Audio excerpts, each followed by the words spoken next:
ఆదిమ ఆహార సేకరణ దశ నుండి ఆహార ఉత్పత్తి దశ వరకు, ఆహార ఉత్పత్తి నుంచి అనేక దశల్లో భూస్వామ్య పెట్టుబడి అనేక దశల్లో మారే క్రమంలో ఆయా సమాజంలో రెండు ఘర్షణల మధ్య సమాజ ప్రకృతితోని ఇతర సమూహాలతోని అధిపత్యాలతో ధిక్కరించకముందు ప్రతి కళారూపం అది ఏర్పడింది. ఆ ఏర్పడిన క్రమంలో భాగంగా డక్కలి కానీ జంబపురాలు కానీ ఇవి కానీ జంపు కానీ ఇవన్నీ చెరువుకి కానీ రుంజ కానీ నేను రుంజ కళ సార్లు నా రాత్రి కూడా దుమ్ము లేదు. నాకు బాగా మంచి మదాలు ఇప్పటికే కదా జాగ్రత్త లేదు. చాలా రెండవి రాత్రి అంతా కొత్త రుంజ వాళ్ళు ఏదో అట్లా రికార్డ్ అయింది. దానికి ఒక కథ కూడా అంటే జుగల్పోంది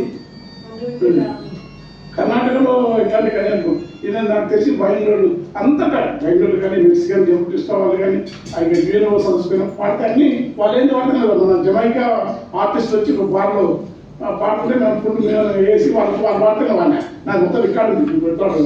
హైదరాబాద్ అతని పేరేం పేరు ఉంది అమెరికాలో అతను మొత్తం రికార్డు ఇచ్చినాడు. చెప్పు సాయి గోపాల్ పంపిస్తాను, ఇంతవరకు పంపలేదు. అంటే మనకేముందంటే మనకి ఇవన్నీ ఎక్కడ వచ్చిందంటే ఇంకిపోవడానికి ఉత్పత్తి నుంచి ప్రజల్లో ఉంటే అక్కడ సంగీతం నిలుపుతుంది. అల్లని పిల్ల ఆరే వీసే గాలి మోసే పొంగే గంగా పొద్దు కొండలు గుట్టలు పక్షులు అన్ని వాళ్ళ సజీవం వృషభం గాంధారము అపరగాంధారం దానికి పేరు పెట్టి అది ఎప్పుడన్నా నీకు సజీవం సంగతి తెలుస్తుంది.